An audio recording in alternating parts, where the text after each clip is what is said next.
美国计划通过布雷行动以阻止中国大陆对台动武，这招够毒，但管用吗？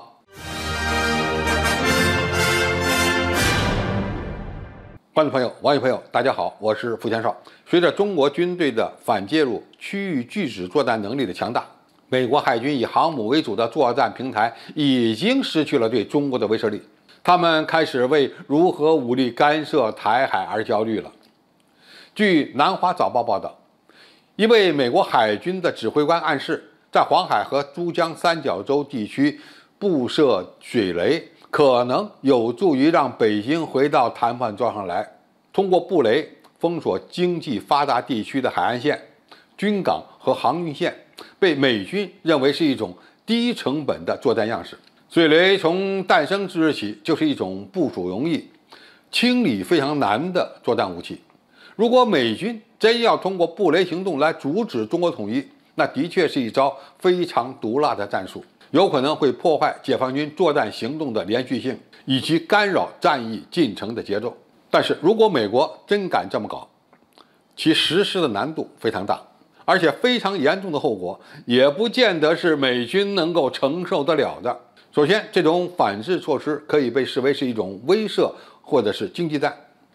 相比于作战舰艇的行动的影响，可能会导致整个台海地区运行的长时间中断。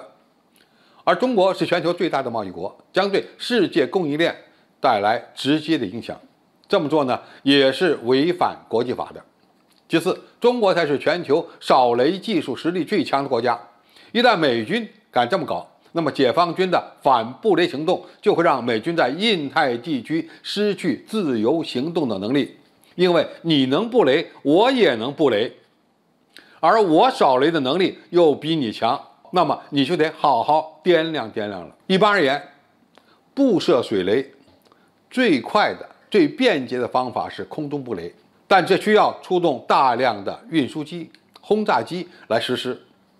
美军要想在台海地区布雷，将面临着非常大的战术风险。为什么？这些个头比较大的、飞行速度比较慢的、机动性非常差的飞机跑到台海地区布雷，你自己还能回去吗？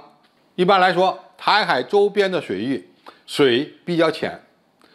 不太适合核动力航母活动，而适合常规动力潜艇活动。核潜艇个头大，在浅水区域的活动受到很大的限制，那么它在布设水雷的过程中就有可能会被对手发现。何况在中美解放军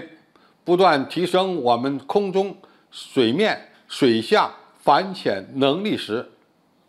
一旦敌方的潜艇在浅水海域被发现，可以说它基本上就无法全身而退了。不过还是给我们提了个醒，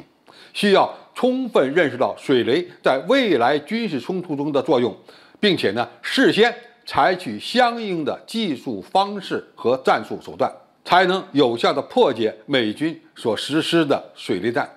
那么未来中国需要发展哪几项扫雷能力呢？一，你能布雷，我也能布雷，因此我们必须利用潜艇来实施布设自航式的智能水雷，那么就可以在一些关键的水道实施布控，让其核潜艇难以通过这些水道进入到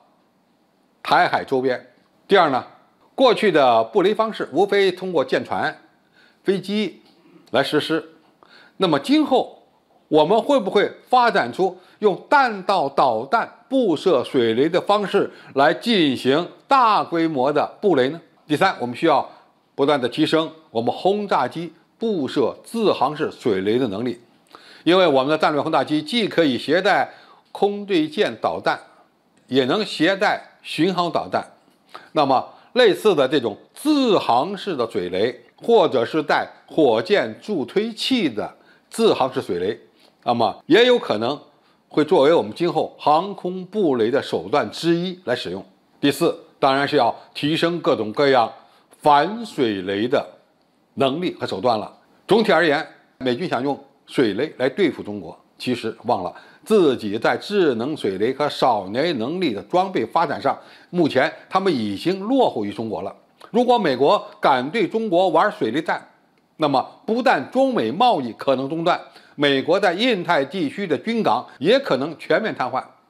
而台湾岛又不会飞走，最终还会在解放军完成扫雷任务后被拿下。美国人还要注意一点，扫雷现在可以更多的使用水下机器人来完成，而这方面中国在人工智能和无人潜航器、无人扫雷装置的研发方面都拥有绝对的优势。好，今天的评述就到这里，谢谢大家收看，我们下期再见。